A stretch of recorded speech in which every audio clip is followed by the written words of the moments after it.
Hey, welcome, all my right thinkers. Thanks for tuning in to check out your board. Be fun. Thinking right out here in my bag. A little warm, but I've got some fan going. I've got a little air coming in, but it's hot out here. But I'm doing what I do for you. Rightism, 25 rules to live by. Storytelling, story with a message, message and a story for life. I give life lessons. You tune in and receive them. Hope it's working out for you. You got a good thing going. That's right. Right thinking mission, and I'm on it, is to enlighten, inspire, educate, and motivate you, the individual, to a higher spiritual level of enlightenment. Excuse me. Right thinking is way of life through mental and spiritual discipline employed daily will help and guide you to obtain your goal of obtaining spiritual enlightenment, aka know thyself. That's my mission, that all right thinkers get the knowledge I'm putting out to know themselves. That's the point. That's my goal. I'm transparent with it. I'm telling you what I'm trying to do for you. All you got to do is pay attention and do what I show you to do. So I'm going to show you and tell you, okay? Know thyself is the question. We talk about what you should have the answer.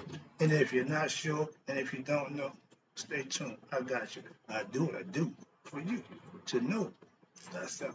A person who knows not and knows not that they know not is foolish. Disregard them. A person who knows not and knows that they know not is simple. You teach them. That's what I do. What I do for you. Stay tuned. I got you. I appreciate you too. A person who knows not and believes that they know is dangerous. Avoid them. I do. A person who knows but knows not that they know is asleep spiritually. I'm the spiritual alarm clock. I'm here to wake you up with knowledge of self. A person who knows and knows that they know is wise. Follow them. All these persons reside in you, right thinkers. Know thyself. And to my act, be true. I watched my man Sunday, Ray Hagen, doing his thing about biblical concepts. I'm going to piggyback off that and put my 2 cents in it. So, right thinkers, let's talk about being truth deaf. I know about people being tone deaf. That means you can't hear harmony, you can't carry a tune, you can't recognize melodies, so you're tone deaf. Truth deaf is when they are deaf to what? The truth. What you mean? That's why I put it out there. And if you read the description, now you got to tune in to find out what it's all about. So for all you Christians and belief system followers, this is for you. Here's a lesson. I'm just telling the truth. Truth deaf is closing your ears to the truth. Why? Because you believe in what I call the well-dressed lie, the belief system. It's a well-dressed lie. It's dressed in fashion to look, sound like the truth, but in reality, it's not the truth. So moving on to the concept. If what you believe in means that you're not open for the truth, aka the spiritual knowledge, aka spiritual truth, you're never going to reach that next level of knowing thyself with the well-dressed lie. It keeps you suppressed at a certain level. It keeps you chasing superstition, folklore, myth, allegorical stories, and they don't tell you that that's what it is, but they're all just myths and stories to educate you, to enlighten you. Same thing I'm doing with my books for ancient Egyptians. We started this, but this is the lesson. Let's go. I'm a teacher, right thinking philosophy, aka spiritual truth, but I can't teach someone who's truth deaf. They don't want to hear the truth. They're going to fight tooth and nail because they so ingrained in their life. So nothing's going to budge them. That's why I say, if you got somebody who believes they know, leave them be. They're dangerous. Why? They're not going to change. I can raise you from the dead level of ignorance, aka religion, dogma, with what? With life, spiritual knowledge that you can manifest, practice, and manifest for yourself what it really is, and you'll know for yourself. That's the whole name of the game, the right thing philosophy. It ain't what I say, it's what you can do and know you for yourself. Believers, understand this. I just had a good lesson with one of my students today about the belief concept. Believers of the well-dressed lie are dead people walking, living in fairyland, fairy tales. You might as well believe in Santa Claus, the Easter Bunny, and all the other nonsense. If you believe that Bible is the end all be all book, believers of the well-dressed lie, who are they? Will not believe the what? Truth? Why? Because they was given the lie, and once they believe it, they're locked into the lie. And when you come to present the truth, no matter how much proof, how many facts you present, and how many times you can destroy what they're trying to present, they're still going to believe what they believe. So it's almost a moot point, but I'm a teacher. I don't argue, I just teach. If you don't want to learn the truth, that's your choice. I see spiritually dead people believing in superstitions and lies, not knowing themselves. If you are believing in superstitions, you know what Stevie said about that? When you believe in things that you don't understand, you gonna suffer. Why? Superstition ain't the way. Get the truth. Belief, don't get it done. You got belief. That means you don't know. That's cool. That's fine. You can do what you want. Having faith and believe in something unseen. Okay. But when what you believe in is seen, and it ain't what you believe, it's the truth, what you gonna do? That's a decision that you have to make. Believers in Christ, Allah, Jehovah, all religious beliefs are not knowers of themselves. Why? They too busy giving the credit to this fictitious character that they believe in, so they don't believe in themselves. They don't know themselves. That's the difference. Right thinkers are knowers. Okay? There's a group, Christian group before they became Christian called the Gnostics. They preached a whole different gospel. Why? Because they knew spiritually God. They understood spiritually who and what God was. So they called themselves the knowers. Gnostic means to know. Right thinkers are Gnostics of spiritual truth. That frees you from what? Your belief bondage. They say truth sets you free. Spiritual truth enlighten you, and enlightenment is what frees you to know thyself and know your higher self. That's the name of the game. You can and should what have beliefs. That's fine. I believe what I was doing to what I got proof. I got facts. You got belief. You got proof. I believe. Why? They can't occupy the same space. You can't serve two masters. You can't serve belief and proof at the same time. And if what the proof is contradicted to your belief got to be subsided and go with the truth. That's called changing. Some of us refuse to do that regardless. You can believe you know yourself until what? You find out that you really don't. The hard way, when it's too late. You know what I mean? But I thought all that I didn't know, that's all excuses for not doing what you should have done when you had the opportunity to do it. Making excuses, don't get it done. Okay? When you are so in love with the well-dressed lie, aka your religious concept, be you Muslim, Christian, or Jew, I don't care, anyone, Buddhist, all of y'all, if you're that so in love with that belief that, watch this, that the truth can't free you from that bond, ain't nothing I can do. I try teaching right thinking philosophy to who? Die-hard believers of the Christian faith, Islamic and Judaism. I don't pick and choose. I just try to teach you a concept to let you know that the one that you believe in, you might want to check it out. Okay. I can prove the lies in the Bible. I know about dogma. It's not spiritual, it's man-made. Religion is a spiritual, it's man-made concepts. Okay. To hood and bond you, to link with you back, relegate the Latin word to link back, to hold back, to bond you, to something that will keep you right there, not enlighten you and free you. That's what right thinking philosophy is all about. All religions, understand this. I don't pick and choose. I say all religions are the same, okay? Man's ideas of God. I just gave the concept. Anybody got a concept about God? You pick the one a la carte, concept a la carte. You pick the one you like and you go with it. But be prepared for the consequences for the actions and the decisions that you make. That's all. Don't say, well, I want to pick the right one and then find it wasn't right. That was your fault. Okay? The right one's the one that you do and follow. That's all you got to understand. Okay? When you, this man-made idea, okay, God, they all have one thing in life, one thing in common. They profess to get you to God. They profess to show you how. I'm showing you, I'm giving you lessons, actual facts of what you can do to know God for yourself. So I don't do belief, I do facts, truth. Okay? If you ask me, okay, I don't fight or debate with believers. Why?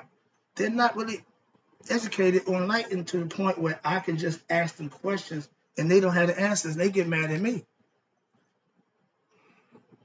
As the right thinking philosophy master, if you ask me anything about right thinking philosophy and a few other things, I have the answer and I will never tell you I don't know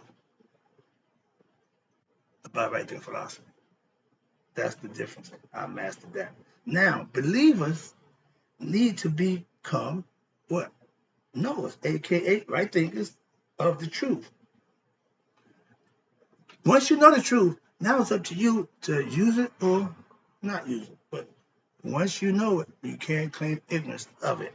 What I teach is spiritual truth that what I have learned and I live by, and I mastered them for myself. So now that I am master of myself because of my practices and because of my due diligence, I can teach others how to do it. That's what I do for you.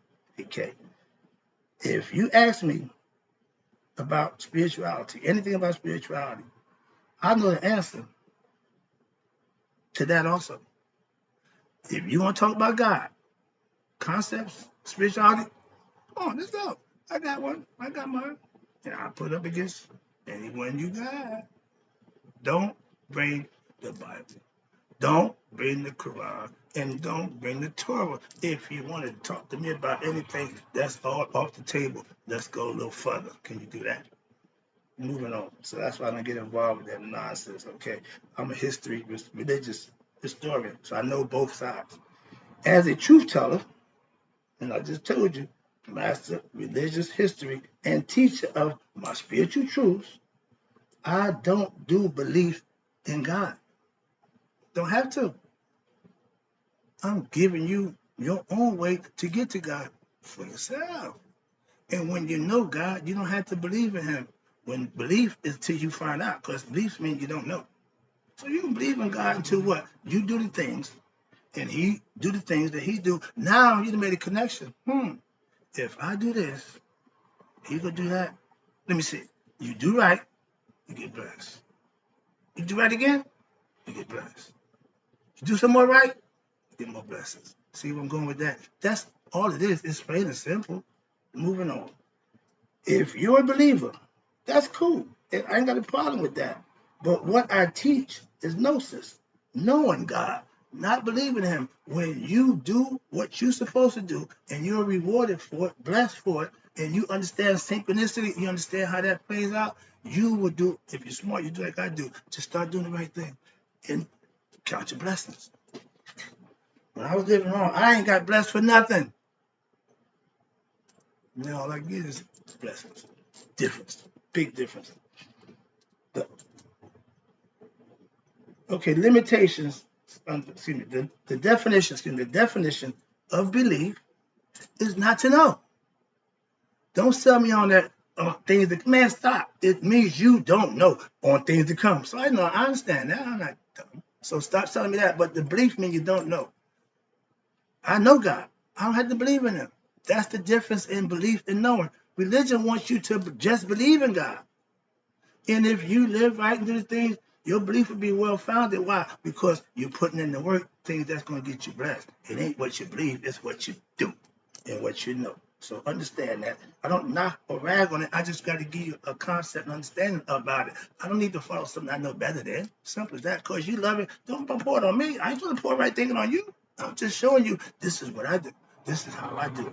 You have a choice. So, moving on, let me write this up again. I appreciate I'm good. I appreciate you tuning in. This is a lesson. Some of y'all might not like, but it's still a lesson. Remember, I just give them. Now, let's bring truth back to life and kill that well-dressed lie. Young people don't want that. Why you think that is?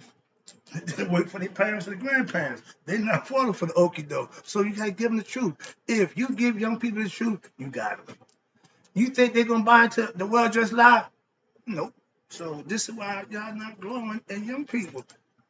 I know a few people in the faith and belief system who tell the truth and give it to a real, but they so far and few between. Like the story where Rod sent his daughter, Sekmet, to Hathor,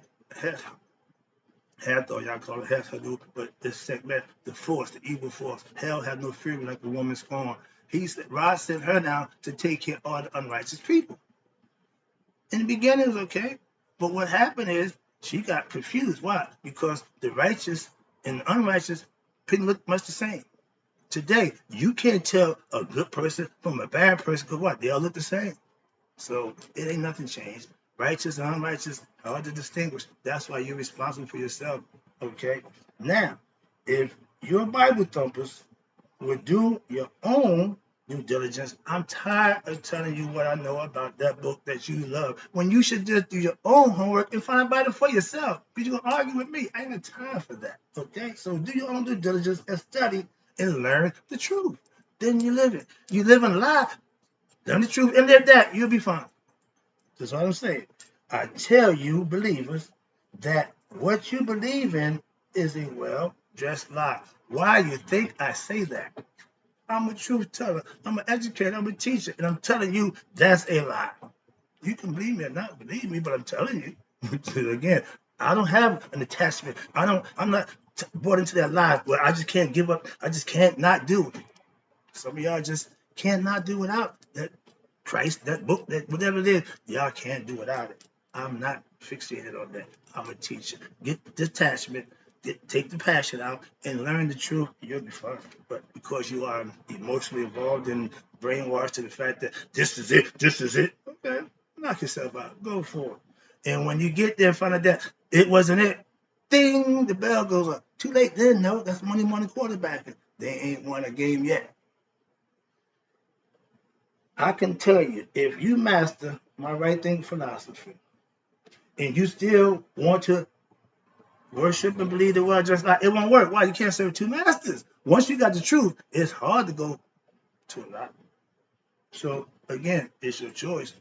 But you go to church every week, you fellowship. Yeah, right there. I fellowship with Christians. I tell you, I fellowship with Muslims and Jews. I fellowship with anybody who have a belief system because it's predicated to God, and I ain't got a problem with that. How you get to them, how you celebrate, I ain't got a problem with that. I fellowship with you. But I live by my philosophical points of view, and that don't change nothing. So understand that. I ain't got a problem with what you do. Like I say, I worship and fellowship with you. That's what I do it for. That's why I do it. I have respect and love for my church family. Again, I got nothing but love for y'all. Y'all doing what y'all think is best for you. Ain't got nothing to do with me at all. I respect you. You respect me. We got a problem.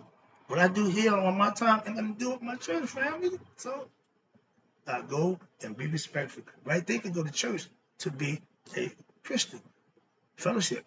I ain't going there to preach running right thing. Like, no, I don't do none of that. So understand that. Okay. I have respect and love for my church family. Why? Because they respect me. That should be enough. What I believe in, what I follow, what I think, how I feel outside of that church should have no bearings on nobody. But I don't think about none of that to them. So that's one. I appreciate you. I can and I will fellowship weekly, and I haven't for 10 years, and will continue with my church family. Why? We praise and worship the same God. That's why. Y'all call him Jesus. I ain't no problem with that. The Christ, not a bit, one way. But when we get to God, I'm with you 100%. So hope you like the lesson. I got something more for you. Didn't mean to insult nobody or just do nothing. I just did the truth. There's another lesson in there. Again, pay attention. I got you.